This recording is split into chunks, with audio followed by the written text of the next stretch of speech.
Hi everyone, thank you so much for coming today. We may have more people trickle in and out. We'll see what happens. So thank you so much for coming to Meet Your City. My name is Katie Nelson. I'm the Assistant Communications Librarian here at the Beverly Public Library, and I'm going to be your moderator for today. Please let me know if you have any trouble with sound or hearing the microphones. They can always be turned up or turned down. So we're going to start off with our panel today, and I'm going to have them go down the line and introduce themselves by letting us know who they are, what they do, and what their favorite book is, because we are a library, so we do have to ask one library question. So if you want to use the mic, do you want to start, Kris? Or do we want to come? It can come off the stand, too, if that's easier. No, this is fine. Does that sound okay? A little closer? How's that? Is that better? I think it might just, we might want to do handheld, it might be. All right, so I'm Kris Silverstein, and I am the chairwoman of the Beverly School Committee. And I've been on the school committee for the past 10 years, and I've been the president for the past 4 years. And I love the question about my favorite book. However, it was a tough question to narrow it down. So I went back in my memory banks, and I have two favorites that are sort of lifelong favorites. One is Night by Elie Wiesel. And I remember choosing that as a teen in high school because it was a thin book. And I was never a big reader, but what I learned very quickly, for a thin book, it was a very heavy read, right? So it was deeply disturbing and moving, but the words in that book were so real and brought everything to life, to a sort of a place of horror, you know, and just the real depiction of his every thought and fear was pretty amazing. And being a teenager, reading about a teenager going through something like the Holocaust was just very moving. My other lifelong favorite is The Little Prince. I brought it with me. This is another thin book. You'll notice there's a theme going here. And this was read to me as a child in both English and in French. My mother's first language was French. And this was required reading in my French class in high school. So I know some of it in French. Dessine-moi un mouton. Please draw me a sheep. But, you know, the main theme of this is about looking beneath the surface and finding the real truth and the meaning of a thing. And the fox teaches the prince that to see with one's heart instead of with just one's eyes. But there's a quote in here when the little prince is leaving, and the quote is about leaving, and it could be, you know, for me, it's been a comfort when somebody has left my life and maybe passed on. And it says, in one of the stars I shall be living, in one of them I shall be laughing, and so it will be as if all the stars will be laughing. And when you look at the sky at night, only you will have stars that can laugh. And when your sorrow is comforted, time soothes all sorrows, you will be content that you have known me. And so this is one that sticks with me. So is that the answer to the questions I need so far? That's a great answer, yeah. Okay. All right, I'm going to pass it to Aaron. Right. There's no way I have a quote from my favorite book. Not a requirement. I was going to say, I think some of my favorite books have all been turned into movies. I don't know if that's a good thing. Probably not. I'll give you an anecdote. First, my name's Aaron Clausen. I am the Director of Planning and Community Development for the City of Beverly, and am happy to be here to talk more about planning for Beverly and my role in that. I used to work at a bookstore, actually, for a number of years way back. This is probably a couple of decades back. And I only bring this up because in the context of my favorite book, I used to get all kinds of trouble from my boss because I would never go into the children's room and stock the books. I was always in the travel section for some reason. But maybe that tells you a little bit about my favorite book. So all time, I think that my favorite book is Sometimes a Great Notion by Ken Kesey. I'm originally from Oregon. And that story is a true American epic, and also in many ways an American tragedy. But the writing, the prose, the metaphor that is used in that book just kind of blew my mind when I was in college. And I thought one of the things that really stuck with me is the writing consistently throughout the book really did a great job at capturing the cycle of life, it's particularly in Oregon where I grew up, it's raining all the time, so things are always growing and always dying. And he really built that metaphor in terms of a kind of a multi-generational tragedy. So a great book. It's a little bit heavy, but worth reading. It's thick. That's a thick one. But more current, I'll say, I'll just throw in here, it is a little bit more thin, and it is much more just a fun read. It's called The Municipalists. And it's kind of, I'm a planner, so right, I got but really it's a mystery. It's a mystery novel, but in the context of an Uber housing and urban development, federal agency that's all about urban redevelopment, and so there's a great story and plot line that's built in that. It's a fun read. You can finish in a couple days. So those are my 2 or 3 favorite books. I'm Abby Battis, and I'm the Associate Director for Collections at Historic Beverly. As you can imagine, I live and breathe history, so when I am not working, I am not reading history. But I'm also not a fiction reader. I do like autobiographies an awful lot. I find that my book piles at home really consist of contemporary autobiographies. So 2 that I go back to an awful lot is Just Kids by Patti Smith. She's just a dynamic writer, and I read everything that she puts out. But Just Kids really speaks to the history of an art movement, not just music, but also her relationship with Robert Mapplethorpe and what was going on in New York City at the time. And then the other autobiography that I'm drawn to is the autobiography of the singer Morrissey. The reason why that one's a great read is he chose not to use chapters. And it is a thick book, but very limited grammar, so not a lot of punctuation. A very interesting read, not just his story, but the way that he wrote it. So those are 2 of my favorites that I find myself going back to repeatedly.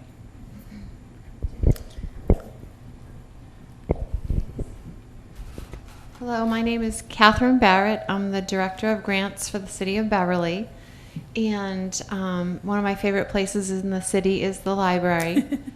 One of my majors as an undergraduate student was English, so it's challenging for me to pick one favorite book. But I'd say one of my top 10 is A Prayer for Owen Meany by John Irving. And I also wanted to add I have a couple favorite poets. One is Robert Frost from New Hampshire, which I'm from New Hampshire, and also Charles Simic, who won the Pulitzer Prize when I studied under him at UNH. So those are some of my favorites. Great. So we'll take a second, too, because Katherine actually submitted a little PowerPoint to explain what she does as the Director of Grants. So we'll go through that. Yeah, so you can, this mic is live right here. And so let me just kind of, no, I think you guys will be okay because it's above you. And then you're welcome to do it this way with the, right there. Just the arrows. Okay. Yep, just the arrows. All right. All right, so I'm not sure what everyone's knowledge level is with grants, so I sort of start if you really have no idea what a grant is. So what is a grant? Grants are non-repayable funds dispersed by a government agency, federal or state, a corporation, foundation, or trust to a recipient, often a nonprofit entity, educational institution, municipality, business, or an individual. In the case of my position with the city, it would be a grant for the municipality. The grants department objective: to secure additional revenues to support various City of Beverly departments, projects, programs, and initiatives. So my role is to research grant funding opportunities with our 16 departments and to help them identify grant opportunities they'd like to apply for particular programs or projects or initiatives, and then work with them to submit the grant by the deadline, and then the period comes where we wait to hear if we're awarded a grant or declined a grant, and that requires a great deal of patience.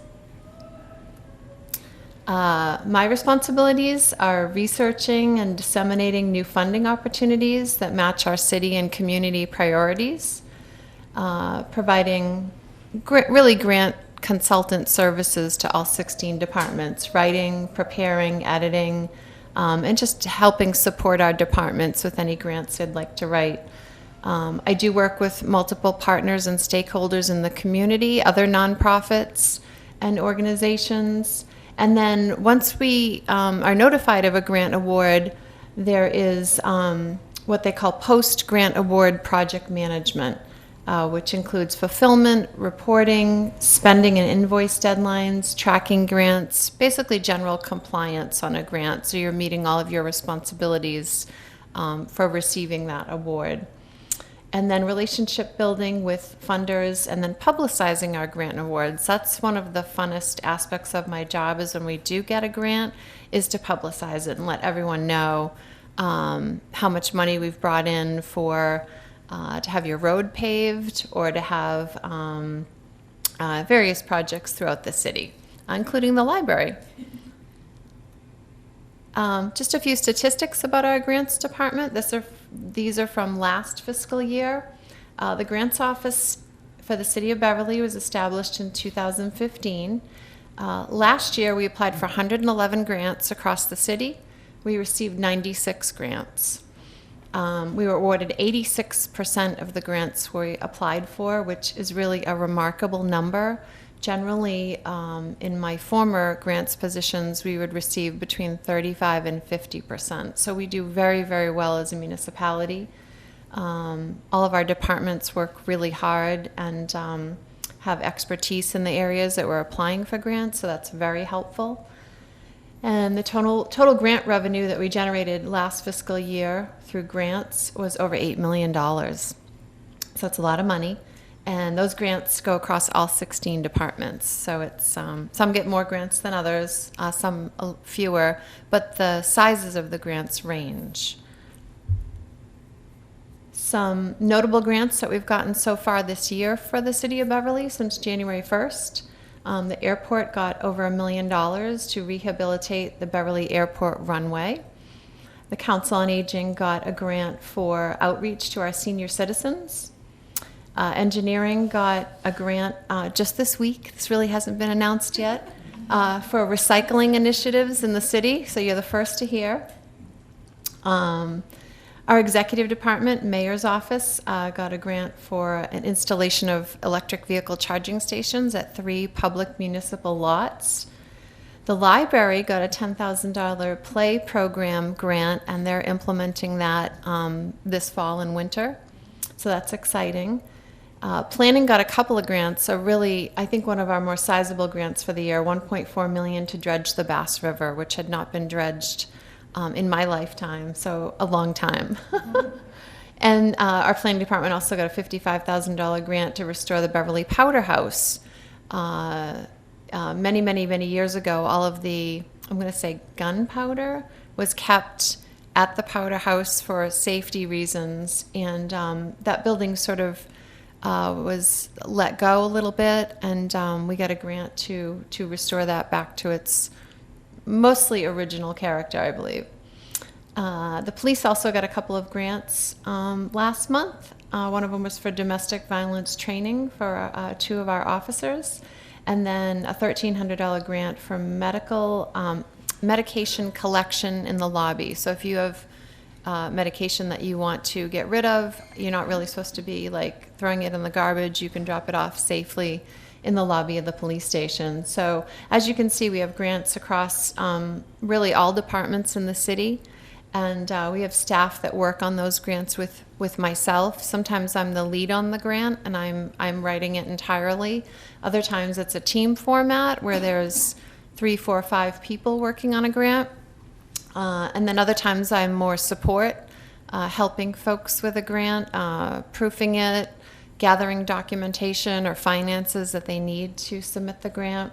And sometimes I'm just administrative on it. I'm tracking it and keeping all of that data for each year to year across the city. So if someone asks me back in 2016 data on grants for the city, I can pull that information right up. Grants are very competitive due to a high number of applications and limited number of funding. And a positive attitude, optimism, consistent effort, and persistence are required. It's a little bit like a roller coaster. You win some grants, you lose some grants. I always try to remain pretty even keel about it. Although sometimes when you're declined on a grant, it's kind of sad. So you really want it for whomever, the department or the city, and you don't get them all. So. And I was also going to mention on some grant applications, there's a tremendous amount of data that needs to be provided. And some of that data is related to the U.S. Census. Last week I worked on a municipal ADA grant for the city for sidewalks and tactile panels improvements. And they asked how many residents in Beverly are disabled or handicapped. And so I go to U.S. Census data to provide the most recent accurate numbers that I can. And we have Ann Williams here from the U.S. Census. So if anyone has any questions for her, or we do have a census coming up starting March. Does that sound correct? March of 2020. So if you do have questions for her, feel free. She's here and she has information on a table in the lobby. And I'm happy to answer any questions if anyone has any. Yes. I apologize. You probably said this in your intro. When did you start in this position for Beverly? 2 years ago. And that's when The office was started in 2015. I've been in the Director of Grants position for 2 years. is that how is that filled? Is that like the mayor appoint, or do you apply? No, I applied for the position. I actually used to work at Endicott College as Assistant Director of Grants, and the city position opened up, so I applied and went through several rounds of interviews and was offered the position. And who hires? Is it the city council, or who does makes the hiring decision? It's the Human Resources Department with departments that are involved with whatever position is going to be hired. Okay, thanks. So, yeah. All right, thank you. Thank you. It's very exciting to see all of that. Let me just switch back to. That didn't work. It worked on my computer screen.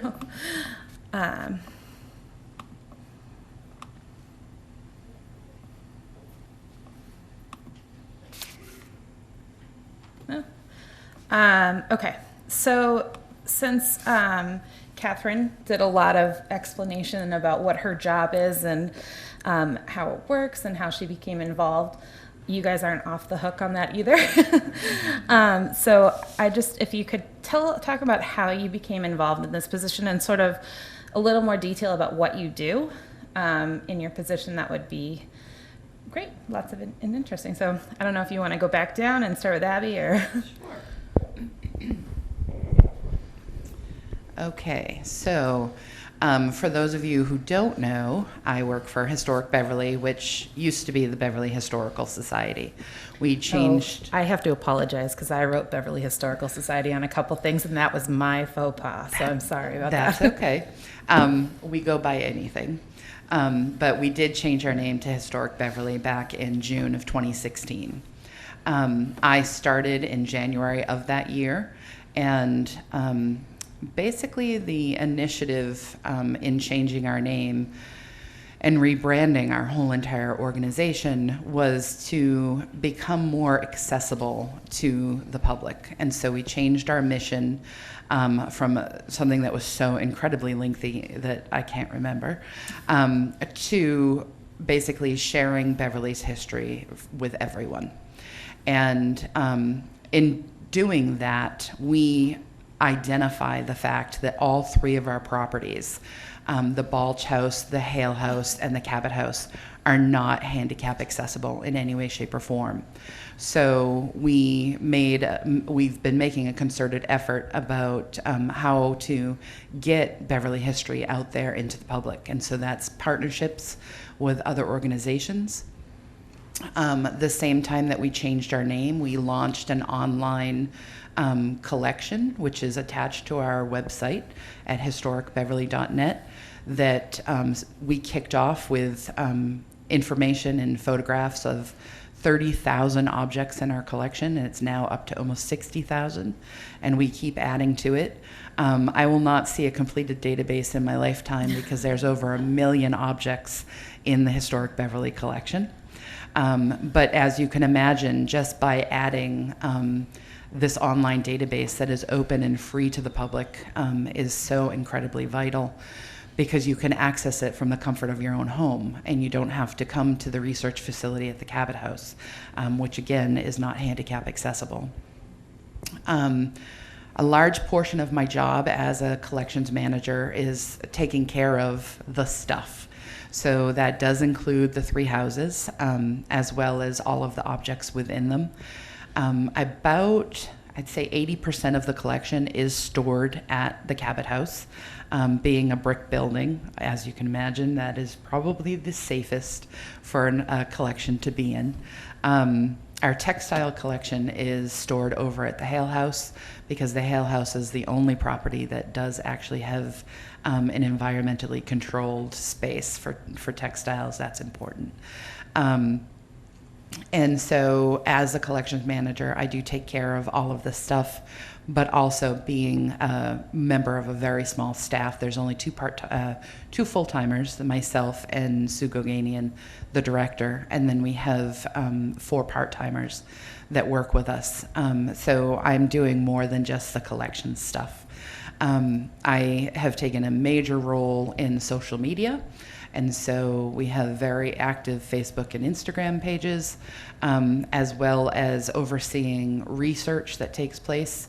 We have a very robust research program that can be done in-house, or you can call to make appointments, and we can do stuff for you remotely, as well as we have a very, very rigorous program schedule, from walking tours to lectures to partner programs that we've done. We just did a partner program with the library for a lecture on an upcoming play that's taking place at the Larkham Theater. So we are looking to do an awful lot more outreach along that line. Now, the interesting thing about meeting Beverly people, looking at the schedule, I noticed I am the only person who does not work for the city. Today. So Today, we have other. So today. So we do not receive funding other than community preservation money from the city, or if we team up with other organizations on city grants. So most of our funding comes from membership, and we do have an endowment that started when we received a couple of the houses. So we do really do an awful lot of fundraising through annual appeals and whatnot. So that makes us a little different from what we're doing up here on the panel. But that's basically my job in a nutshell. It can run the gamut from today. We had a lot of visitors to the house, so it was covering multiple tours through Cabot House, as well as we had some researchers that just dropped in from California that were not scheduled, so then we were doing some research. It really runs all over the board from day to day, so I might go in with a schedule in mind, and whether I get something done on that schedule or not is really dependent on how busy we are. So, thank you. Thank you, Abby. So a little briefly how I got here. I had mentioned I worked in a bookstore. It's a strange path to get to an urban planning director position. I originally was actually in marketing and sales, and I thought, that doesn't make any sense. How does that translate to a planning profession? I learned about it late in life. I didn't realize there was such a thing as this profession where you could help imagine what a community can be in the future and develop a strategy by which that community gets to that endpoint. So it's a really interesting and dynamic position, and very challenging at times. Went back to school once I learned that there was this thing, and I've now been in the planning profession for, I think, around 12 years now, originally with the city of Lowell and now with the city of Beverly for almost 6 years. The planning department, we are the planning and community development department for Beverly. There's 6 staff members, including myself, that supports all the activities that we do. And I break it down into kind of 2 areas. There's long-range planning and short-range planning. Long range is kind of that real creative forward thinking that we do, and we help try to facilitate with the community. The planning department doesn't come up with the ideas, or at least all the ideas. Our kind of task is to come up with a process whereby the community, the stakeholders, residents, businesses have a voice in kind of shaping the future vision for the community and then developing the policy to get to that place. It's very important that that process is community driven. People need to feel vested in that process, in part because it's easier to move policy and the kind of things that you need to do to allocate resources to get to that point, but also you get a lot more engagement in implementation. The community then comes out to help you carry out the activities that were articulated in that plan. And long-range planning is kind of in a number of areas. So right now, and I'll hopefully get a chance to talk a little bit more about it, we're creating a new master plan with a lot of public engagement. That's the comprehensive view of the city, and how do we how do we think about development and city planning and development in an orderly fashion to ensure that there's adequate infrastructure, resources to support that growth, balancing the need for economic development, jobs, and housing with the need for open space preservation, making sure that we're doing what we need to preserve the ecology, be more sustainable in our approach to development, recreation, all those things. Those are very physically minded, right? Historically, planning was very much a land use kind of thought process. How do we use the land? How do we provide infrastructure like transportation to support that land use to create jobs and housing? Well, we're starting to expand upon that a lot these days, and it's really more programmatic. So we think about historic preservation, and we try to improve upon that. Cultural planning. How do we bring about more public art, more access to culture and cultural resources like the Cabot, the Larcom downtown, and really engage the public in that way. So that there's a broad spectrum of things that we need to think about. So we're really engaged in a process to bring people in. Some other plans that are part of the long range piece that we've done recently. That if you can think about the comprehensive plan as the 30,000-foot view of the city, it creates that really general vision, 20 to 25 years out, with a strategy to meet that. Then within that or under that, we will often create more specific plans, like a housing plan. In 2017, the city completed a housing plan that really digs into housing needs. There's a lot of analysis that goes into the existing conditions around housing. And I'll just another plug for the census. That is, that data is critical to what planners do. The more accurate, the more people that really participate in that helps us understand what is the demographic trends in the city of Beverly, what are the in terms of age, income, housing distribution, housing tenure, all this stuff, jobs, travel to work. There's a lot of data there that's important to us, but it also, as pointed out earlier, that's critical in how federal and state funds are allocated.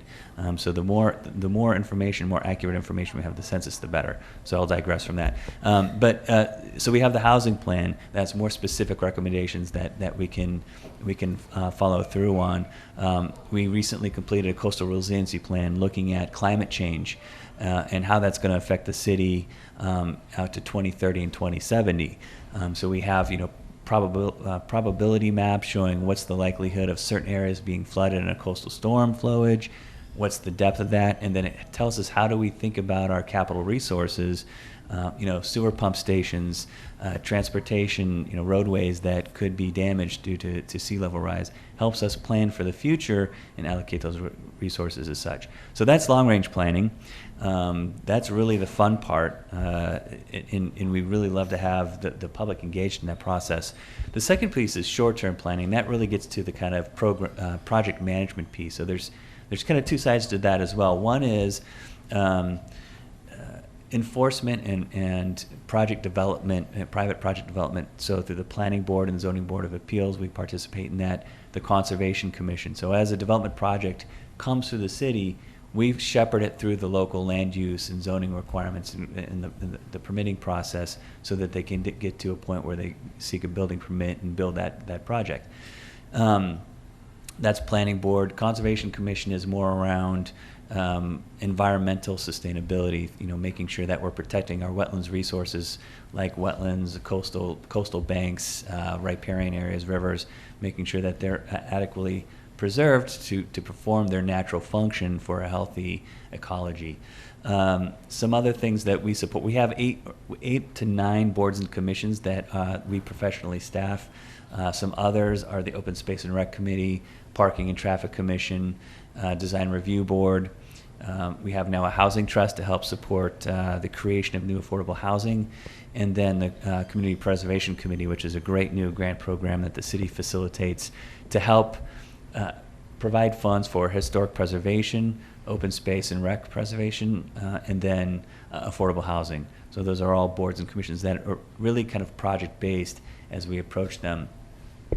And then the last thing is we do, in terms of what I call short-term planning, is once we have a master plan that gives us a policy recommendation, and I'll give an example, we have an inclusionary housing ordinance requirement. So any housing development project that happens in the city of Beverly with 6 or more units, it needs to provide affordable housing in some way or the other.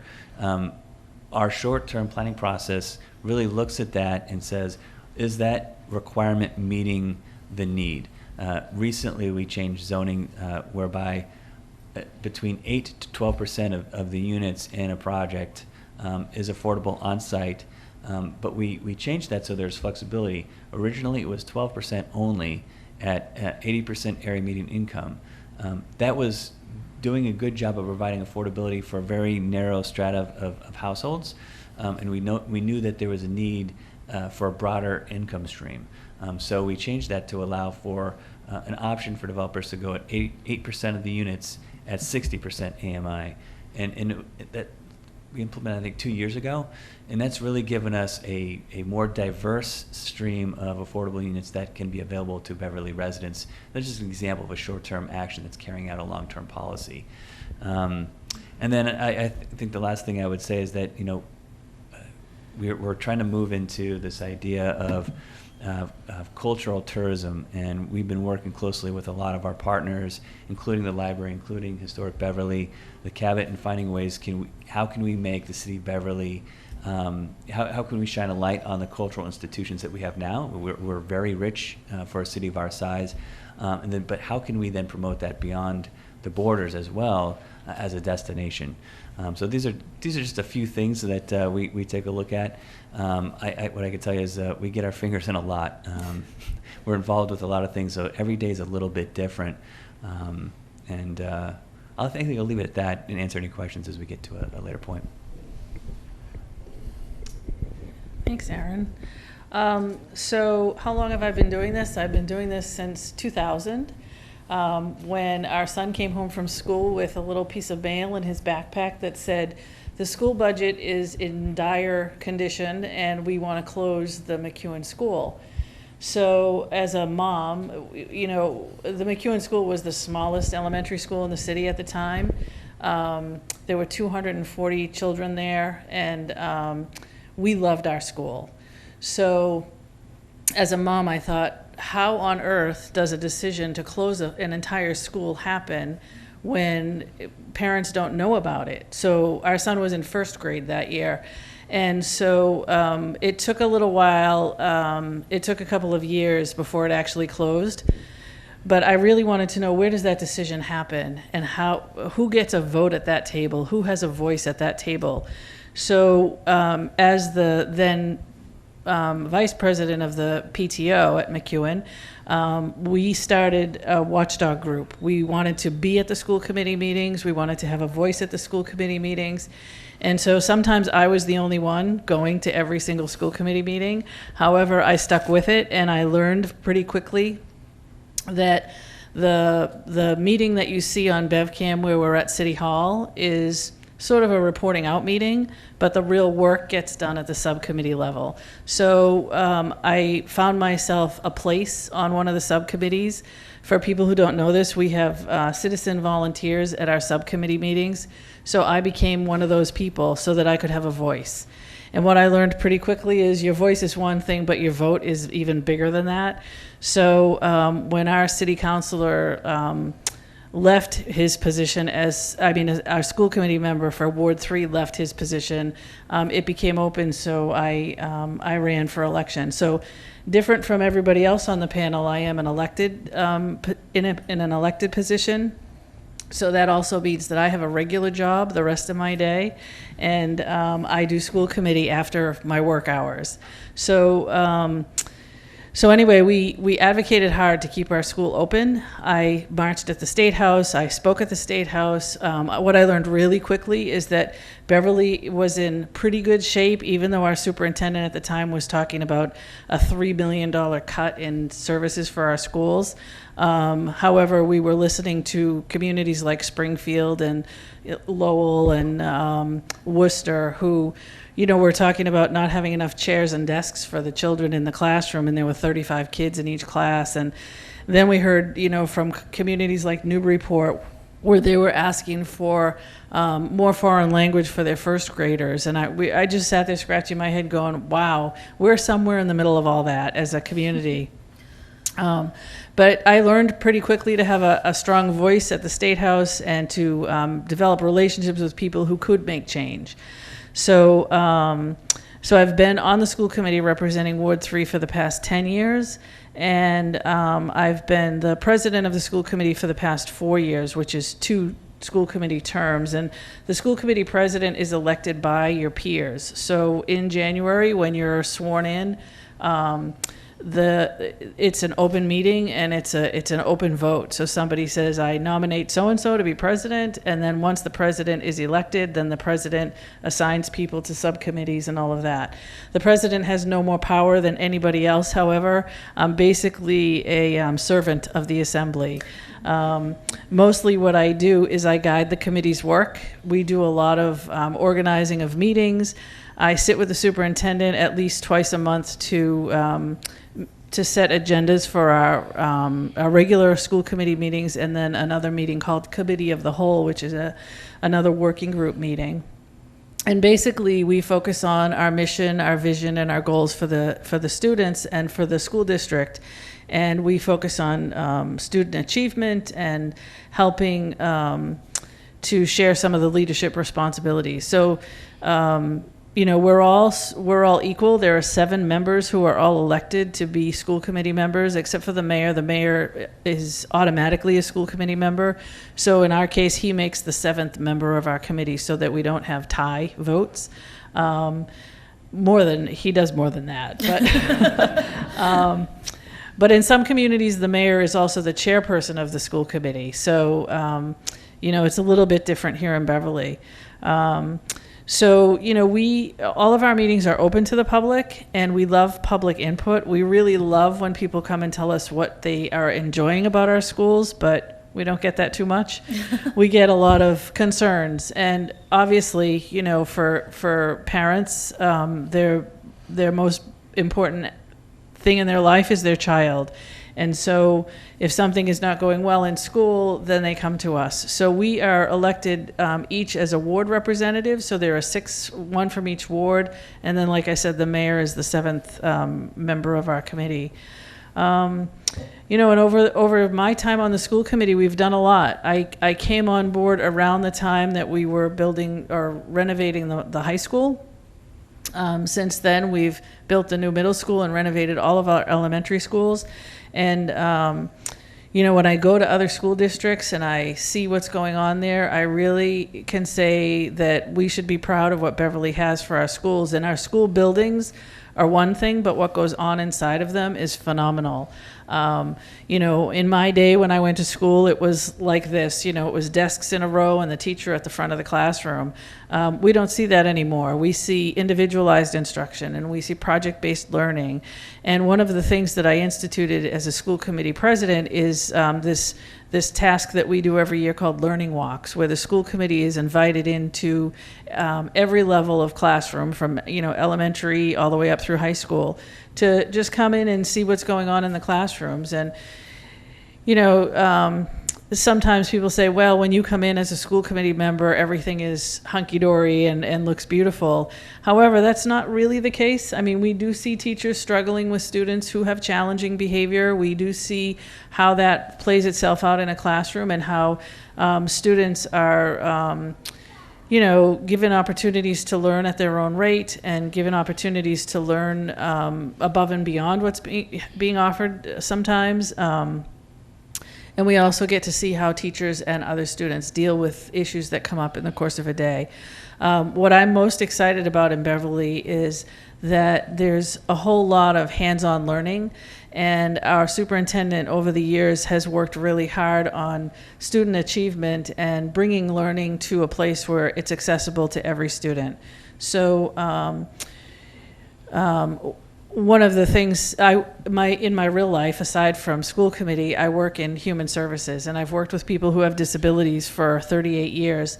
And one of the things that I'm really proud to see in Beverly is that we've instituted, at least at our middle school, a co-teaching model where the special ed teacher is in the classroom with the regular ed teacher. So when you walk in the classroom, you don't know who's who, which is a great thing.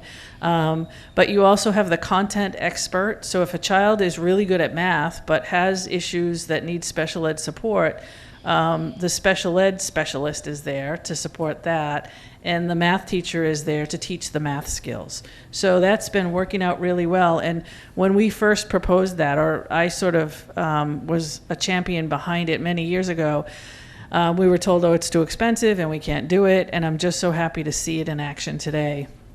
Because what I've learned in my lifetime is the answer no is not necessarily going to be the final answer. So if we keep working at things, we can bring good things to students. So I'm going to leave it there because I think there's more questions for us down the line. Thank you.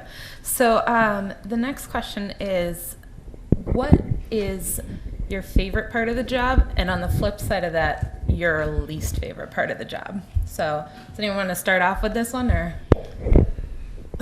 I suppose I have to start off with it because it's right in front of my face. My favorite part of the job, I think my favorite part of the job is when you're in a public setting and you're kind of brainstorming ideas, or you're communicating information about the community with the community, and you get great participation and people are engaged and interested, and oftentimes when you come out of that meeting with some ideas that may not be fully formed, they're fully baked, but you can see that there's engagement, there's optimism about an idea, and that there's kind of a group feeling that you're moving in a direction together. It doesn't happen all the time, but when it happens, it is incredibly gratifying. I think the thing that's most frustrating for me is there's so much that can be done, there's only so many hours in a day, in part because planning touches so many different aspects of people's lives, and there's only a few of us. I think sometimes there's elements of planning that, or there's the kind of level of public engagement we'd like to get to, but it can sometimes not quite meet that. We try to, I think we do a pretty good job of balancing that time and that resource allocation that we have, but it's frustrating to me sometimes when we're not able to get to whether it's a project or create that engagement process that we would really like. Does anyone else want to take on that? So I'd say, similar to what Aaron said, the best part of my job is the storytelling. As you can imagine, I mean, our tagline is 3 houses, 5 centuries, thousands of stories. And I already know what I have going on for exhibits next year. And I've already started to plan out 2021. there's so much content and there's so many stories to tell that it's exciting, and that's the best part of the job. And I think I can speak to everybody on staff, because we just chomp at the bit to, sit down and either write that lecture or write that walking tour or put together an exhibit. That is the best part of the job, because we're sharing those stories. I'd say for all of us at Historic Beverly, we dread the maintenance side of things. We are such a small group there that we're doing a lot of household chores. And so after programming, it's, the dishes and the laundry of all the linens and taking out the trash. There's an awful lot of dog poop down on Cabot Street. It's all of that you don't necessarily think about when you get into a small job. You wear so many different hats, and that's something I also teach on the side at college. And that's something that I try to impress upon the students so much, is the fact that if you're not going to get into the Met or the MFA, you're going to be wearing so many different hats, which is fantastic for your resume, but you need to be ready to do it. Putting on an exhibit and having over 100 people come to the opening reception is fantastic, but don't forget, at the end of that night, you're going to be doing those dishes and taking that laundry home. So, that's the stuff that I don't necessarily like, because I think, I'm taking out this trash. I could be putting together one heck of a story. But it all balances out in the end. So that's really all I can think of. I do love every aspect of my job. So I'm blessed. And I'm not sure many people can say that. So. Thanks. I'd have to say one of my favorite things about my job is definitely the people that I work with. The city of Beverly has, like I said, 16 departments, and it's definitely the best job I've ever had. My colleagues are very intelligent and hardworking and committed to the different projects we're working on. And I look forward to going to work every day, really. The best part of my job in the grants department is getting grant awards. So if we get a letter or an email that says, for example, we've gotten a $1.4 million grant to dredge the Bass River, that's really a great day. On the flip side, when we get declined on a grant, it's disappointing, because typically a lot of hard work has gone into preparing that grant application and gathering all the materials, lots of meetings. I'm usually working with a team, so sometimes I have to deliver that negative news, which was hard to do. It does happen 14% of the time in my department, and those days are a little more challenging, but I'm usually pretty optimistic and positive and resilient about taking a look at why we weren't funded. Sometimes it has nothing to do with our application. They had a limited pool of money, and they could only give out so many grant awards. And we're encouraged to reapply. And I feel like we have a pretty good track record the second time of applying, of getting a grant award. So sometimes when we're declined, I find it to be a challenge. And I say, okay, we're going to regroup. We're going to discuss why we weren't funded. Maybe there's something we can do differently, so we increase the probability of a grant award next time. So I always try to be pretty optimistic about it, even if we've been declined. But anyways, the best part is definitely getting the grant awards.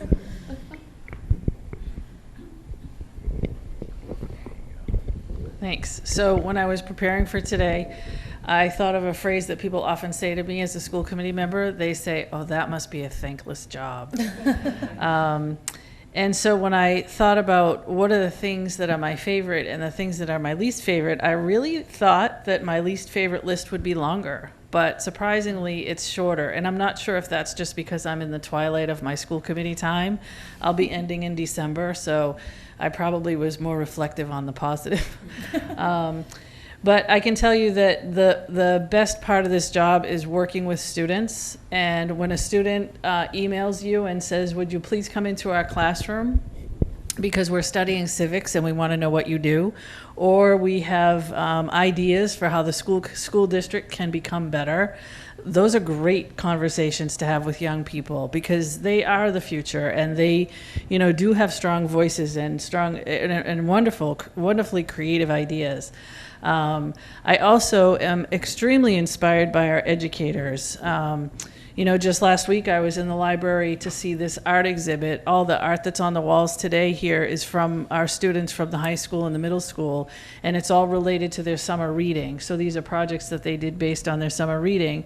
And the talent you can see it here, is incredible. But the teachers behind that, for this exhibit, the librarians or for the middle school and the high school put this together every year. And the joy and excitement they have over what their students read over the summer and how they wanted to convey it to the public and to their peers and families is pretty incredible. We have some really incredibly talented teachers in our school district who work long hours, they stay late, they come in early, they definitely notice when students need a little bit extra, and they provide that for them. And I'm always just amazed at how much they put into their jobs. Another favorite part is celebrating successes. So every school committee meeting that we have at City Hall, we have a recognition time where we, recognize athletes and musicians and scholars and, and then watching students in action. If you've ever been to a Beverly High School play, you know that it's such a great thing to see. The sporting events, the science fairs, the robotics demonstrations, and just presentations of project-based learning is, it's phenomenal in this school district. And just getting to know so many fabulous people here in our district and across the state when I attend the annual school committee conference. My least favorite part of this job is the politics of it all. It's an elected position, so we have to campaign and run for our seats. And I've been really fortunate that I've run unopposed for the past 5 terms. I think that says that people are pretty happy with my work. The other thing that's really challenging is the long hours. All of us have jobs outside of school committee. So we're coming together at 7 o'clock for a meeting. And luckily our meetings are at the middle school most of the time, and the lights automatically go out at 10 o'clock. So that's been helpful, because we have been known to go even later into the evening. I remember when we negotiated the last teacher contract, it was 1 o'clock in the morning, and we all looked at each other and said, we need to revisit this tomorrow, because we want to make sure that we haven't missed anything, because it's 1 o'clock in the morning and we're all pretty tired. The other challenge is balancing my work time with school committee work. And school committee is not just being at the meeting, it's preparing for the meeting. So there's a lot of reading to do. And like I said to you before, I'm not an avid reader. I pick the thin books. And sometimes what I have to read is this thick, just going into a meeting. So balancing all of that is a challenge. And then finally, the very worst part of this is being criticized for my decisions when I have worked hard and researched and gotten together all the information I could get my hands on, and then remembering that we vote as a committee. So my opinion is one thing, my vote is another thing. I'm representing my constituents, and somebody told me early on that you're not going to make everybody happy, so you really have to get used to that pretty quickly in the process.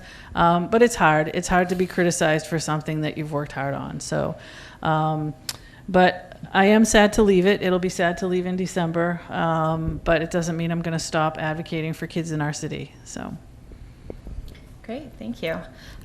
So we'll take this time. Does anyone have any questions at the moment in the audience, or? Because I have more. I just want to open it up if we're all good right now. Okay, great. So one of my things that I always like to know about people's jobs is what do you wish people knew more about your position? So what do you wish they knew about what you did, or what also would surprise someone to hear, if they didn't know already? And do you want to start, Kris? Yeah, We can just I go might this as well way. while I'm hanging on to the microphone.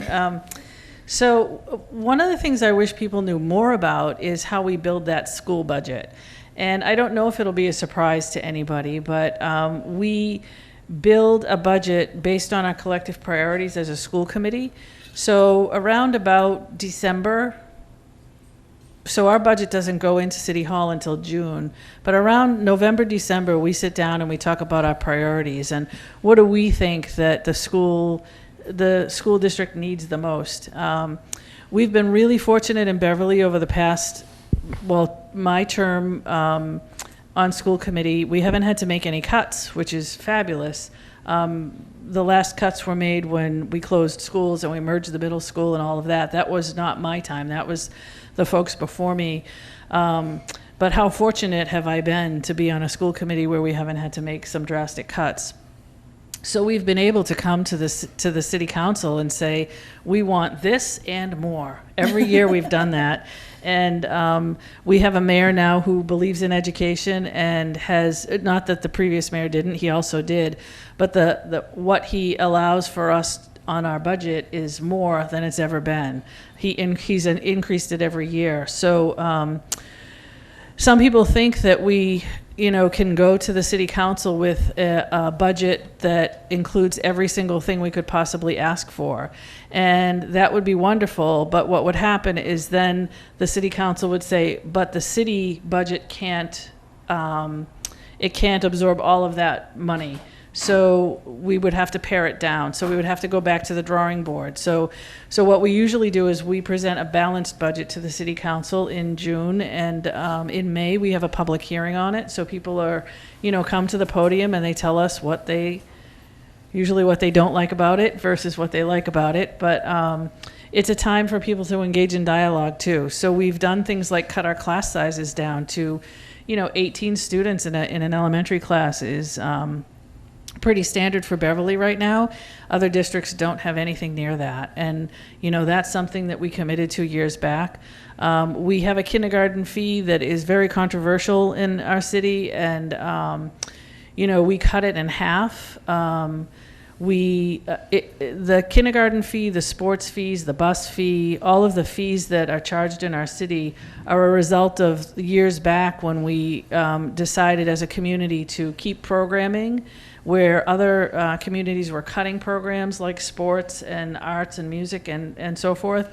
We decided to have fees to keep those things. So the fees keep those things alive, but we still haven't been able to cut those back enough yet. So I think there are many people who are interested in getting rid of the kindergarten fee altogether. I'm a proponent of getting rid of all the fees because I feel like the fees are an extra tax on families who are already paying taxes for our kids to go to school. So we don't always get everything we want, but we do our best. And when we're building the budget, we work closely with the superintendent who brings his or her recommendations to us. And, usually they have thoughts about things that we would not have thought about as a school committee because they're in the thick of the everyday stuff that we don't really get to see all day long. I guess That's great. that's the thing I like people to know. Well, that's a really difficult question. I would say that the one thing that I think would be very helpful, or that I'd love to get out more from a planning perspective, is how most of the day-to-day actions that we're involved with in the planning department and many other departments within the city of Beverly, and sometimes our partners that are nonprofit partners or private entities, is that our decisions are made under kind of a decision-making tree that starts with a thing like the master plan, which lays out a broad vision. And then under that may be a more specific plan like the housing plan that gets more detailed in the policy actions that we go to implement, that then follow on a new regulation or funding for a thing like the Bass River dredge project. These actions that we take fall under and are informed by these planning processes. And if there was one thing I could hope for is that more people participate and engage in those master planning processes and those kind of bigger planning processes, because they're incredibly consequential in where the direction that the city takes. It sometimes can be difficult to participate because the discussion points, the items that are at these public workshops, are very esoteric, or they're at a high level. They're not project specific, so it can be hard sometimes to really get into the details of it. But as you kind of work down that list of actions that fall under it, it's important for us to help us make sure that every action that we take is consistent with that vision. And it takes sometimes 20 to 25 years for an idea to come to fruition. Again, back to the Bass River, there's been work over the last 15 years to try to advance that project. And it takes consistent and continual action to bring those things out. Some of the bigger picture issues that we're dealing with take ongoing action on that front. Climate change is a great example of that. We have a coastal resiliency plan, but we need to continually move that forward at a project-specific basis. The mayor has made it a priority to reduce greenhouse gas emissions, and so how do we go about doing that and bring the community in, because the city can't do it alone. So those are the things that I think is really important, that where possible, if people can get out and engage in that master planning process early on, that's a great way to affect change, and affect change that is important to you. Back to this is kind of a follow-on to the question about what's one of the most frustrating things about my job, is that it's a long-term process. Doing a 20-year plan means that you're specifically admitting that it might take you 20 years to get to that goal, that end game. And so, but that 20 years also takes consistent and ongoing action year in and year out, and also takes partnerships with community members and institutions. So I guess the going back to the one thing I'll say is that early on and consistent action is important to making sure that we can turn the ship in a direction we want it to go. Thank you. So there are three things that come down the pike on a regular basis at Historic Beverly that I think surprises a lot of our visitors and our members. The first being what I had addressed earlier, is the fact that we are not a city entity, that we are our own nonprofit, and that funding from the city comes through, community preservation and shared grants. But other than that, we're kind of on our own.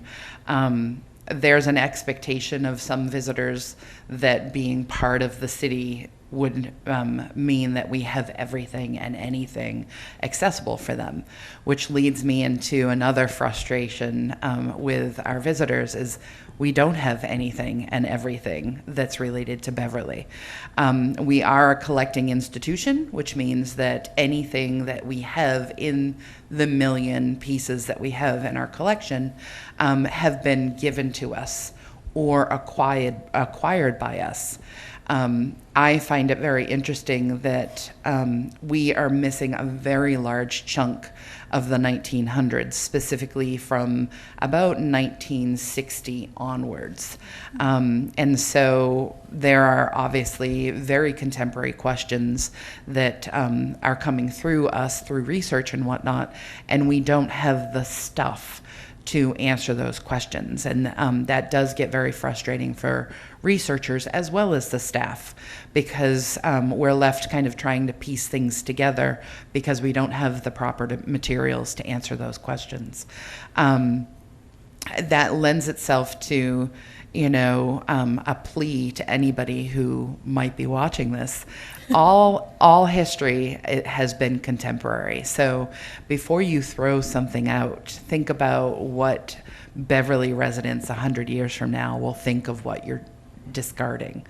If you think Beverly residents are going to want to know about that piece or that document 100 years from now, bring it to us. We will take it. We are actively collecting. We receive about 300 to 500 objects every year.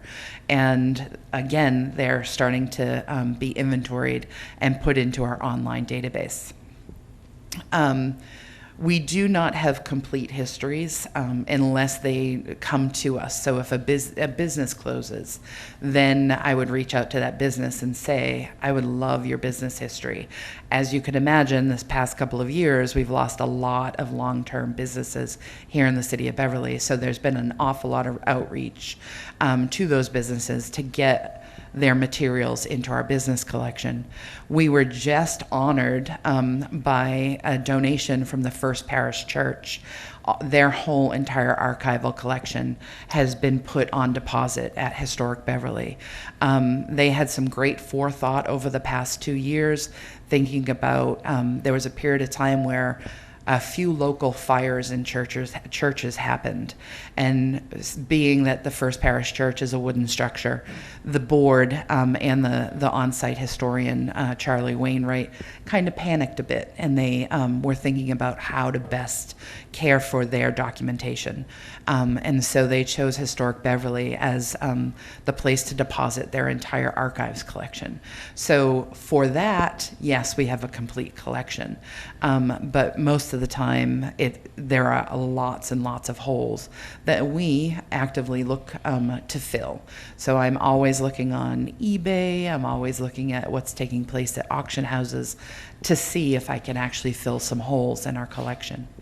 The third thing that happens regularly, at least one time a week, we get phone calls at Historic Beverly from people who want to find out if they can paint their house a specific color, if they could put shutters up that look like this. We are not the Historical Commission. And so so this is who you would call. So they automatically think that either as the Beverly Historical Society or as Historic Beverly, they hear that historic and think that we're the ones who'll make the decision about their house colors. So we all kind of have a post-it on our computers with the phone number of the Historic Commission so that we can direct them in the right place. But a lot of people are very shocked that we don't make that decision. So those are kind of the regular conundrums that we come across. Is it stuck? Nate, that's okay. I guess the most important thing for City of Beverly residents to know about the grants department is that grants bring in a significant amount of revenue each year. Like I mentioned, last year it was over $8 million and close to 100 grants. So it's really an important source of revenue for all kinds of projects across our departments. And it's worth noting, though, when we do have a challenging economy or a recession or depression, funding streams are smaller and they tend to dry up. So our grants revenue, if we were in a recession, is typically lower, and the amount of grants that we apply for is decreased. And so I always remind folks that we're in a pretty strong economy right now, the last few years, so we've done very, very well with grants, but it is cyclical. So if the economy is not doing well, the grants revenue would typically go down, and the number of grants we'd apply for would be less. But yeah, that's what I would add. Okay. So what are some of the challenges that you see facing Beverly as a whole? So we're branching into some questions that I might not have prepared you for, so don't feel like you have to answer them. I think this should Yeah, that's, wow. How much time do we have? Well, let's not. Okay. Don't go crazy, but. So, before I get into the shameless plug, one thing I will say is that, sure, yep. Thank you. Thank you. Let me know if I'm not speaking loud enough. One of the things that as we've been working on our master plan, that we know is an issue in Beverly, also the region, Boston metro region, is housing. The cost of housing has become so high for many that it's very difficult to afford it. Over 30% of the households in Beverly are what we call the housing cost burdened. That means they spend more than 30% of their income on housing. That's a HUD standard, Housing Urban Development Standard. I think it's over 12% spend more than 50% of their income on housing. And that's not even including transportation costs. And you add transportation costs to get to work and back, it's another issue. from 2015 to 2016, we saw about a 9% increase for median household for a condo in 1 year. That's 9% increase. 8% for a single-family home. That's in 1 year, and that trend has continued through to this point in 2019. Housing is just very unaffordable, and there's a number of ways we need to try to attack that as a community and a region. Frankly, the city of Beverly can't address the housing issue on its own. That's why you hear the governor, you hear other cities around us like Boston talking about creating new housing, new affordable housing, new market rate housing, and also housing types. So I think that's one of our number one issues that we have been trying to deal with and are working with our regional partners to deal with it. And so one of the ways that we're talking about in the master plan, this is shameless plug time, in the master plan is what are the policies, what are the tools that we can bring to bear to provide housing for residents, for new residents of the city of Beverly that come into their kind of household. So there's a number of different households we need to reach, families, individuals, seniors. We have a rapidly growing demographic of 60 plus and over, and then also households that have or cohorts of 80 years and older. There's a much higher need for housing for seniors, as well as other wraparound services. So, what are the housing types we need to provide? How do we provide them? And then thinking about the income range. Low income, moderate income, workforce housing, and then market rate housing, that is still affordable, even though it may not be restricted for affordable uses. This is one of the number one issues we see. The other one is transportation. I think a lot of people in this room would say their number one issue is getting from point A to point B can be very difficult right now. So we're looking at how can we improve transportation, make it easier, but also almost more importantly, make it easier for all modes and all individuals. One of the ideas that you hear more and more in planning field is complete streets. This idea of building street infrastructure to serve all people, not just cars. Historically, mid 20th century transportation engineering and planning focused on the car, the single occupancy vehicle. How do we get that car through this street in the quickest way possible? Reduce congestion. Forget about the pedestrian, forget about bikes. We don't know what bikes are. And transit was also an afterthought. We're flipping that. It was designed from the center line out. Now we're flipping that paradigm, thinking about designing the street from the back of the sidewalk, basically where the building, that private building, meets the transportation infrastructure from the sidewalk into the center line, so that we're building roads that are safe for pedestrians, safe for bicyclists, and also all levels of bicyclists and pedestrians, age groups, young children, seniors, so it's safe for all. And then also trying to fold into that, offering more modes of transportation to give people other options rather than just hopping in the car. Buses, other shuttles, car sharing. Nowadays, we're being bombarded by new technology, Uber and Lyft, bike sharing. And so how do we wrap all these things together into a very coherent strategy to make places more accessible? We're not just talking about mobility anymore, we're talking about accessibility, making it easy for the public to get from point A to point B.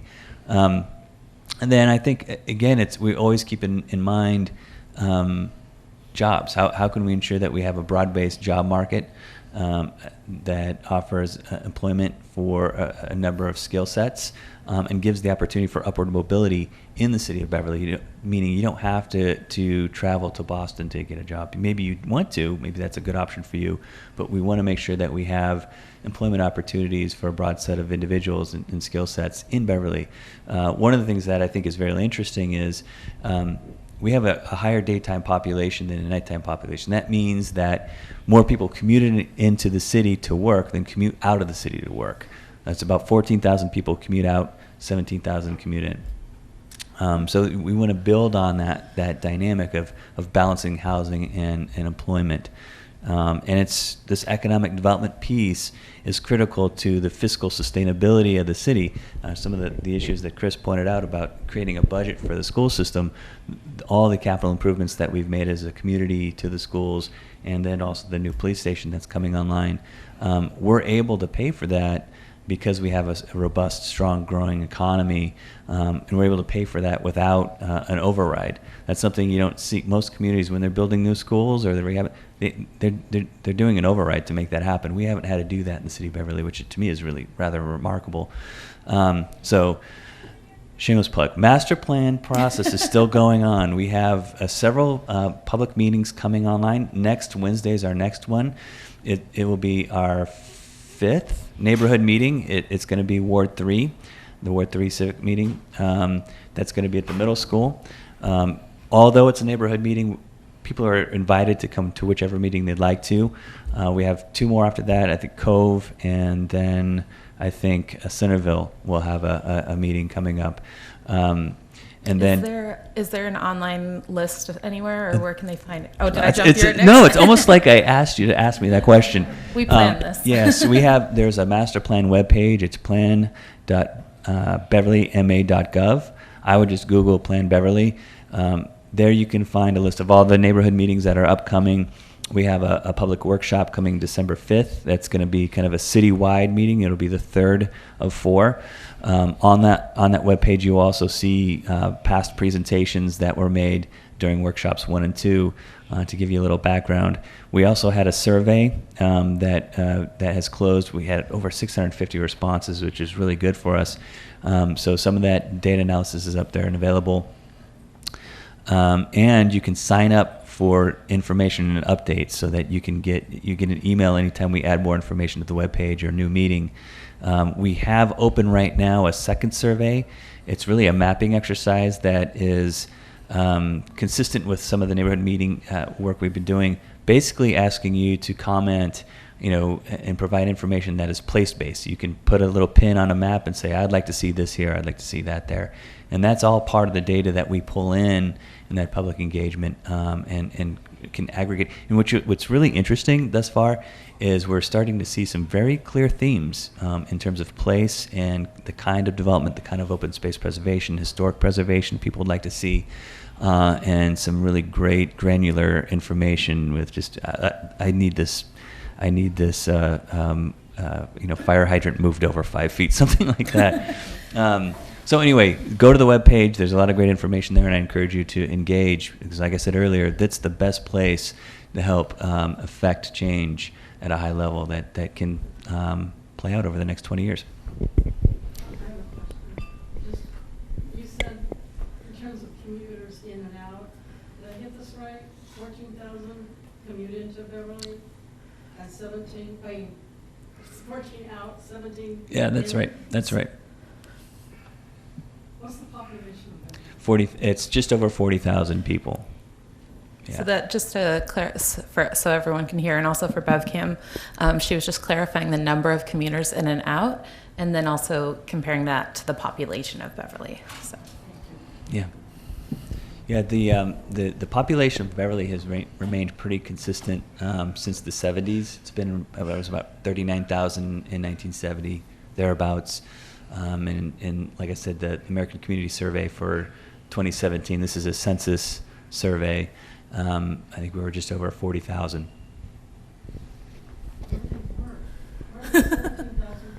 Yeah, there's some really strong job centers. So Cumming Center is probably the biggest location. There's about 5,000 people that work at Cumming Center. Then you have the Beverly Hospital. I think about Endicott College is another big job area. Over Sawyer Tozier, Dunham Ridge, there's a lot of businesses over there. Then downtown too, and don't forget downtown. There's a lot of small businesses downtown. So there's what's really, I think, really great about the city of Beverly is that there's a number of job centers throughout the city, and what we're very fortunate of is that there's 5 commuter rail stations. We have, I think it's 3 in the city, but really 4 access ramps to 128. So we're really plugged into regional transportation infrastructure. We have an airport, a municipal airport, for whatever that's worth, that is growing. And so there's a lot of business centers that offer employment throughout the city. It's not one location. And as I mentioned earlier, there's a really diverse employment base in the city of skilled and semi-skilled positions. Does anyone else want to take on that question? Sure, and I'll help Aaron with his shameless plug. If you go on the beverlyma.gov, there's a banner that crawls across the screen, and if you click on it, it brings you right to the master planning process. I found very helpful. As far as challenges for Beverly as they relate to schools, we are seeing an increased enrollment in our school district like we haven't seen in my tenure on the school committee. So this year we're estimating that there will be over 400 new kindergarten kids. We don't get our actual numbers until sometime mid-October, but this is the biggest kindergarten class we've seen in a while. So that means that we need to think about sustainability and, maintaining class sizes of 18. Is that something that's reasonable, given, what the city can afford? We continue to offer 51 sports programs in our schools, which is really more than most surrounding communities.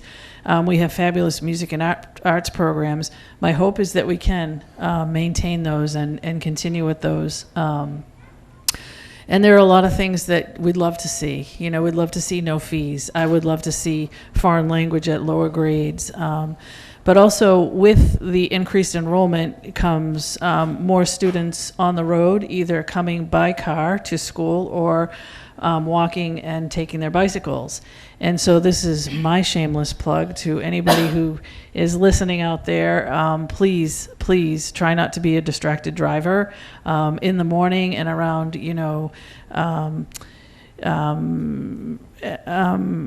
arrival and dismissal times at all of our schools. There's a lot of traffic. If you haven't been down Cabot Street at 3 o'clock, I would say stay away. However, people need to pay attention when they're driving, and the amount of students that are on the road and either, on bikes or walking is more, and we're trying to encourage that. One of the things that was cut many years ago was the number of crossing guards we have in our city. And we're looking at that now very closely because we need more. We need more adult eyes on the road. One example is the Henry's intersection where I live.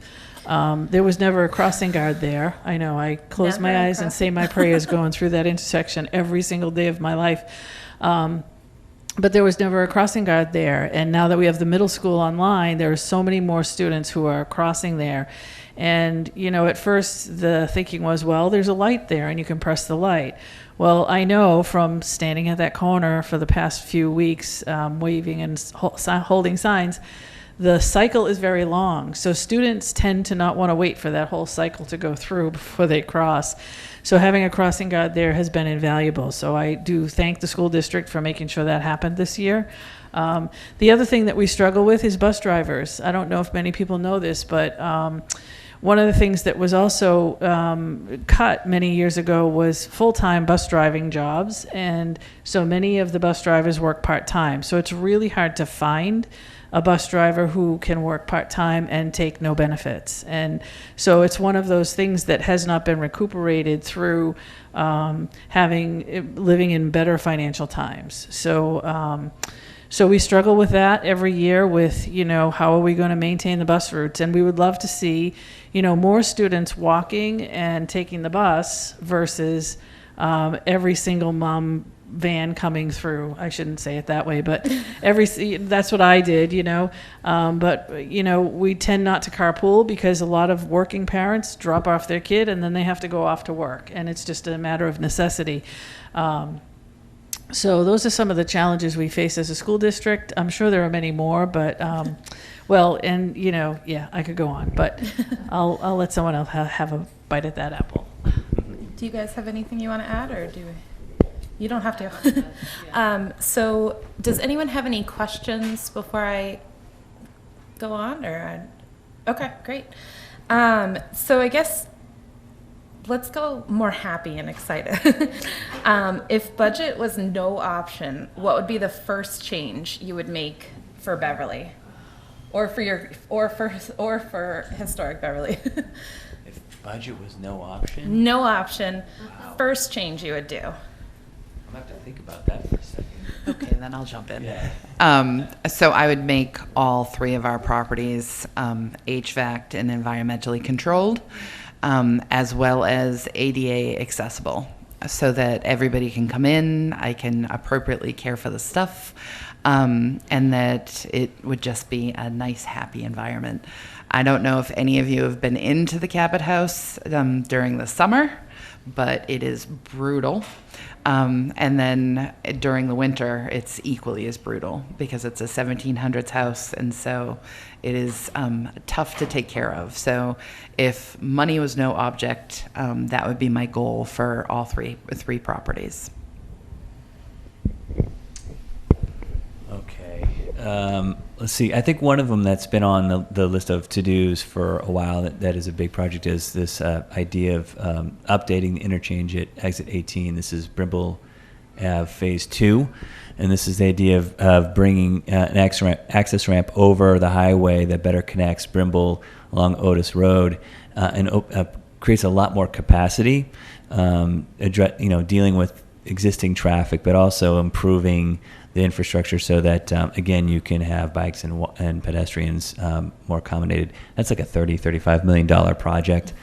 So that would change the dynamic around that intersection in that neighborhood considerably. That's one. I would invest heavily in public transportation. We do have the 5 commuter rail stations, but we only have one bus line in the city.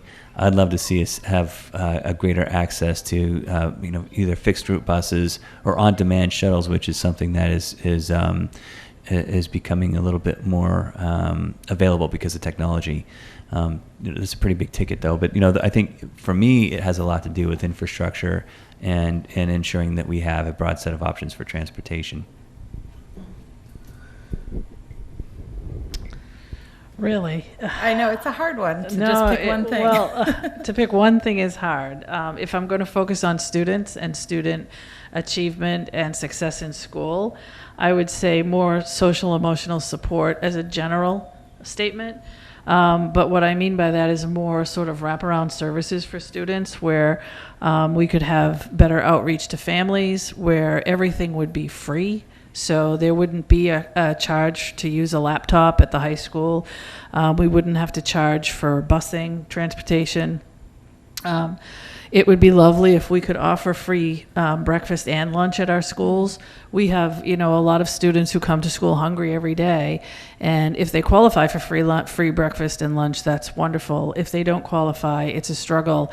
And if you're hungry, learning is probably not going to be top on your list, to get done during the day. So the more we can support students to be ready to learn, the better. I would also love to pay our teachers better and our paraprofessionals. We lose some of our very talented teachers to other districts because they do pay more. However, we do have a lot of wonderful teachers who stay in Beverly because they love Beverly. So we're grateful for that. I'm grateful for that every day. Can I add to that? Yeah. We're working with a transportation consulting firm to look at the Beverly Depot station and turn it into what we call a multimodal transit center, basically making it accessible more. If you go down there when the bus or the train comes in, it's a little bit like Mad Max. Everybody's just kind of leaving or arriving, and the cars are kind of jockeying for position. What we're looking at is how can we make that much more organized, safe place for people to interact with. Also provide additional options like Uber, Lyft, Zipcar, bike share, so people can get from point A to point B really easy. But the second piece of that, which I think is more interesting, is placemaking. How do you turn that whole area into more like a public plaza? It's not just a transportation infrastructure, it's a place. And how can you kind of connect that up with the Veterans Memorial Park down there? That's another project that there should be public process. We expect a meeting either end of year or early next year. So keep that on your radar. But that's another project that I think it won't be cheap, but has the chance to really transform a part of the city. Yeah, I'm all set. That's fine. So I think we're gonna, if no one has any questions, I'm gonna wrap it up. Oh, I'm sorry. no, don't apologize. I'm just reliving my school days by asking a teacher. And I should be more familiar with each department in the city, so my apologies for being so ignorant. the city that I'm living in. But you mentioned infrastructure a lot, so is your department also responsible for the rotary that was put in on Route 22 or the lights, et cetera, that were the Gloucester crossing? Is that under your So before you answer, purview, or is that another department? I'm just going to repeat the question so that Oh, we yeah. can. The question was about clarifying what is under Aaron's purview, particularly the Gloucester crossing lights and the rotary. Where did you say? Or Essex or? oh, okay. The roundabout at Yeah. Essex Street, yep. Mm-hmm. Sure. Exit 18. Yeah. Yeah. Yeah, okay. well, there's also another roundabout up at Essex and 128. I think that's exit 19, I think. Yeah, it's a great question, actually, because it's not a bright line. The planning department is very much involved with transportation planning. We're usually involved with the conversation at a conceptual level, and then as you dig into some of the more specific details around an infrastructure improvement project.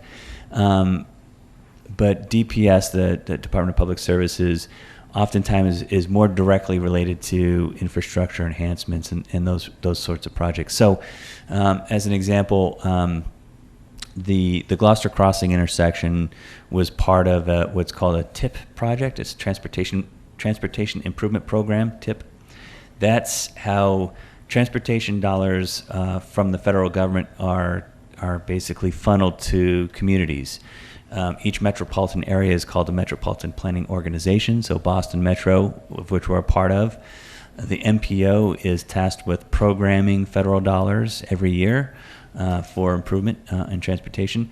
So that 1A project that was along Rantoul Street through Gloucester Crossing up Cabot Street to the middle school, that was a TIP project. That was a federally funded project. The city started, I'm going to guess, something like 20 years ago, the design process for that project and getting it programmed through the TIP. I think it was approximately a $22 million project. I mentioned that because the planning department early on is involved with kind of developing the plans in the planning process around a specific project, identifying a need and moving it through that process. But generally, the implementation is handed off to DPS for actual construction. And DPS is very, very much involved with the design of pretty much any infrastructure, the specific design and engineering of any infrastructure improvement that happens. There's a project called the 3 Intersection Project that will break ground next year. This is also a TIP-funded project. We started moving that forward about 2014 when the mayor and myself started working here. That's going to improve the intersection at Henry's, McKay and Balch, and then Cabot, Rantoul, and Water Street down by the bridge. You're not going to see any major geometric changes to those intersections, but enhancing the technology in a way that helps the congestion, what we call level of service, the throughput for vehicles, but also makes it safer for pedestrians and bicyclists as they move through those intersections. So the planning department's involved early on with the programming and planning for those, but as it gets to design, we're typically not as involved. So the actual design, that's DPS? They're usually driving that. Yeah, I mean we participate in it, but for example, the 3 intersections or the 1A project is typically designed by a consulting engineer, like a traffic engineering firm that designs a project. But the city hires them? That's correct. The city? That's right. Yep. Thank you. Yeah, we worked closely with DPS on the design for Cabot Street. That's a great complete street project, in that it's going to greatly improve the safety for pedestrians and bicyclists. It's going to slow traffic through that. It's going to make sure that turning movements are safer and get pedestrians through these bump outs and get them out more into the roadway so that drivers can see them. That was something that was a much closer work product between the planning department and DPS, as well as the mayor's office. The mayor is very involved with capital projects. Input Yeah, yeah. on that. I was just wondering, was it considered just changing that into a pedestrian pedestrian mall and then having parking in lots, one block Yeah. on either side of Cabot. Yeah. Because frankly, I find moving the sidewalks closer into the street and having parking along the side, I mean, it's a great way of discouraging traffic. I mean, I would do everything I can to avoid driving down Cabot now. So that's, maybe that's a back Yeah. doorway of getting traffic down. Yeah. But I just wondered, Yeah. I feel like it's, let's say, as a driver, I'm afraid I'm gonna hit people, and Right. I don't want to. Yeah, so there was a lot of ideas and concepts considered early on. The idea of making a pedestrian mall or eliminating parking on one side at least and having really, really wide sidewalks was considered. I think part of the trade-off there is it's not a one-way couplet, where there's another roadway that runs parallel to it that goes in another direction that you can make a two-way street that you can divert traffic to. It's a main corridor or thoroughfare through downtown. So you can't really turn it into a pedestrian mall because that means then there's no really other way to get to that part of our downtown. We kind of have two main streets in Beverly, which is unique in that you have Cabot and Rantoul. They're just far enough. They're just far enough from each other that they're almost different places, which is kind of interesting. It's unique. It's a challenge, but it also makes for an interesting urban design response. And then we also determined that removing parking on the street was just too drastic of a change in terms of parking supply for businesses downtown. Those on-street spaces are great for turnover, short-term parking, and honestly, on-street parking is a great traffic calming tool. Like you said, it slows you down. Right now, it feels unsafe because it's under construction, but anytime you narrow a roadway, whether it's by widening sidewalk, adding on-street parking, street trees is another great way to do it. Any way you make that space feel physically smaller for the driver, they're going to drive more slowly. So it's like on a highway, you have 16-foot wide drive lanes in 128, but you have a drive lane on a local road like 9 feet, and that's a design response to speed. And so the narrower you have, the slower traffic's going to go. A lot of those bump outs are intended to make the turning movement for cars off a Cabot onto a side street. It's intended to slow them down. It's a much bigger radius. It's a shorter radius, I should say. So cars need to take that turn at a slower rate. That's intentional because for a couple of reasons. One, if you're driving more slowly, you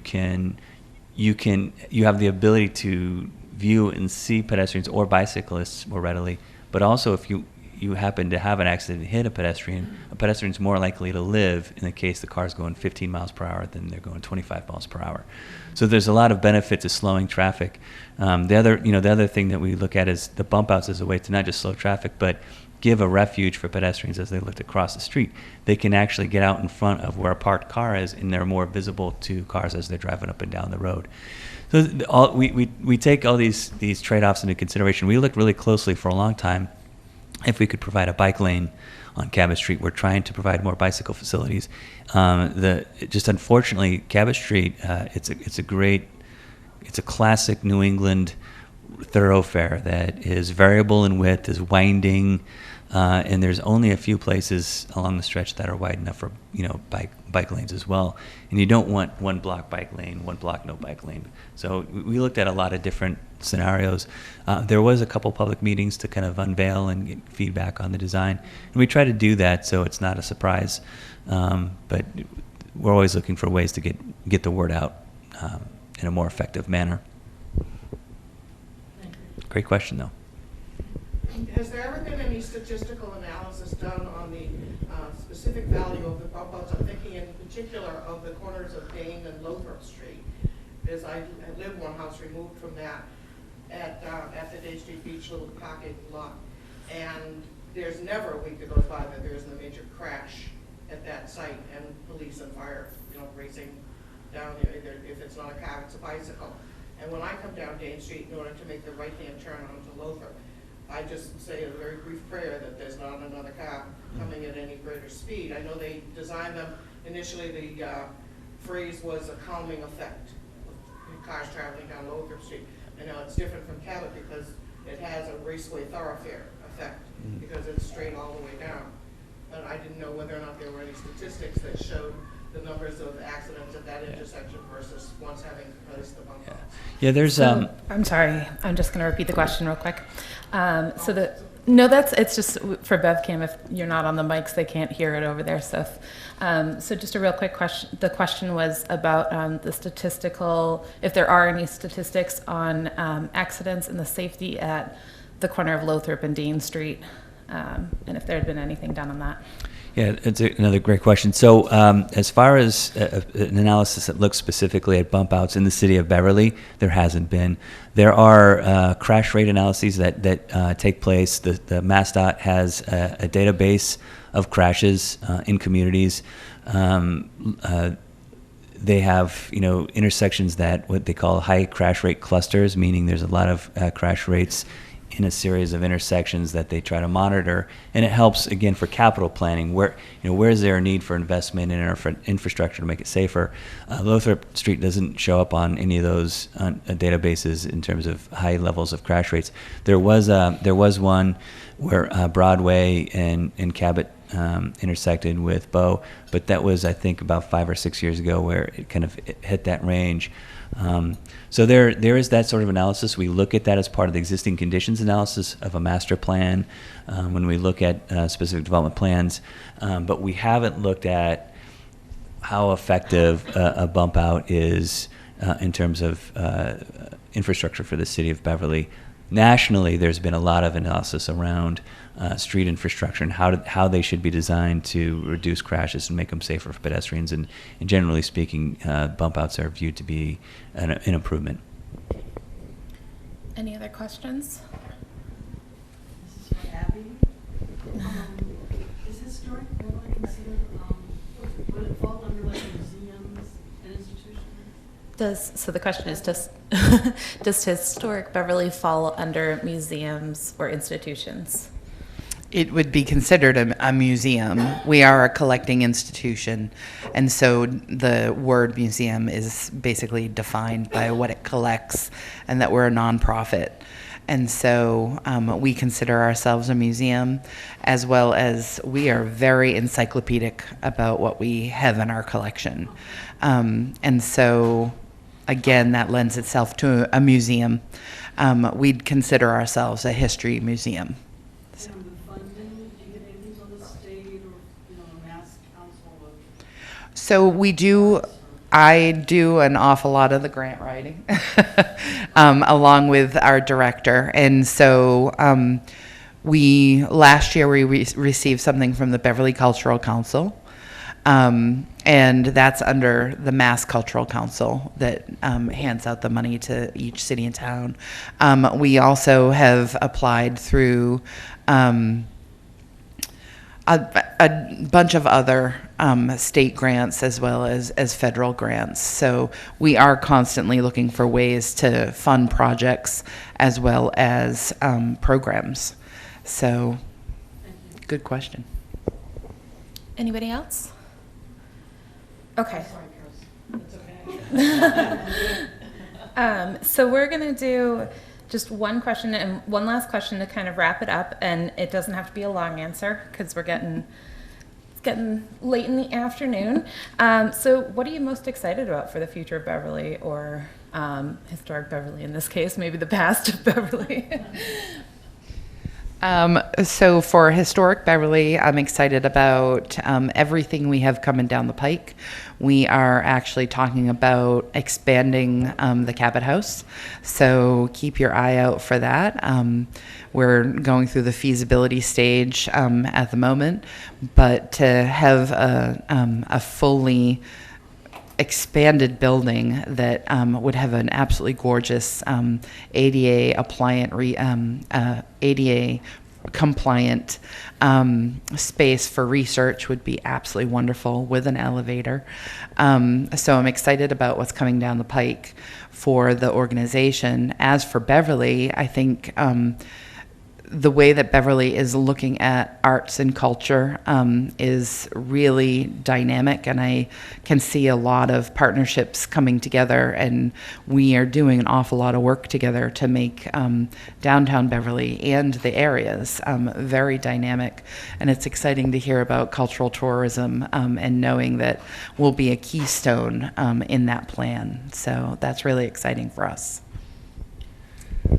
I'll go next because Abby took my answer. I think I've mentioned it a couple times already that we're really looking at cultural and historic preservation as a way to kind of shine a light on the great stuff that's happening in Beverly. We've got great institutions like Historic Beverly, Endicott College, Montserrat College of Art, mentioned Larkham and the Cabot, as well as the North Shore Music Theater. That's a tremendous amount of cultural resources for a city of our size. And what I'm excited about that is at the very point that I see in the near future, and has already been happening, more partnerships among these institutions with the city and this administration, and the other city departments, seeing cultural activities and amenities and institutions as an important part of the infrastructure, the social infrastructure of our community. So I'm really excited about that and how that breathes life into economic development, into social interaction, and recreational and natural resources. All those things kind of come together under that. So I think there's a lot of opportunity, and I think there's a lot of interest in moving in that direction. Thanks. I am most excited about something that I probably say at graduation every year, and I'm most excited about watching Beverly students make their mark in the world. And they have such important role models in our teachers and our staff. Sadly, we lost a custodian at the North Beverly School just before school opened this year, and he was such a part of the fabric of that school and a role model for students as well. So, it's not just the teachers, but it's the entire staff who serve as role models for our kids. And, we see kids more involved in civic engagement. We see students who are more involved in giving back to their communities. And my hope for them is always that they take that forward into their adult lives. And whether they become, librarians or human service workers or chefs or doctors or lawyers or whatever they end up being in the world, watching and waiting to see what they're going to do with their talents and gifts from what they learn here in Beverly is really exciting to me. Thank you. Well, I'm excited to bring in more grants for the city of Beverly.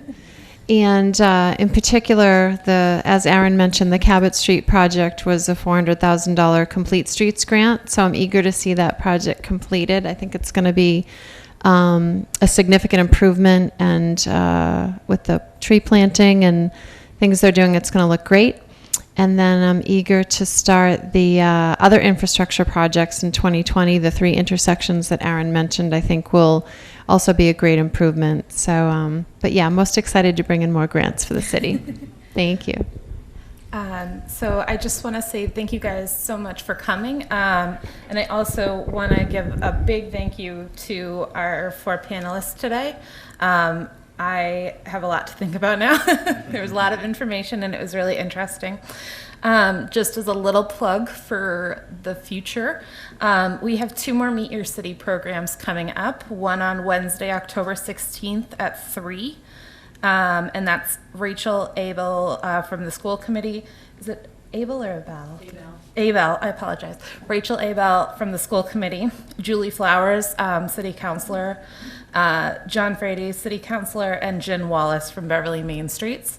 And then on Friday, October 25th at 2, we have Mayor Cahill. So hopefully we'll see you guys again at some more. And either way, thank you guys so much, and thank you all for coming today.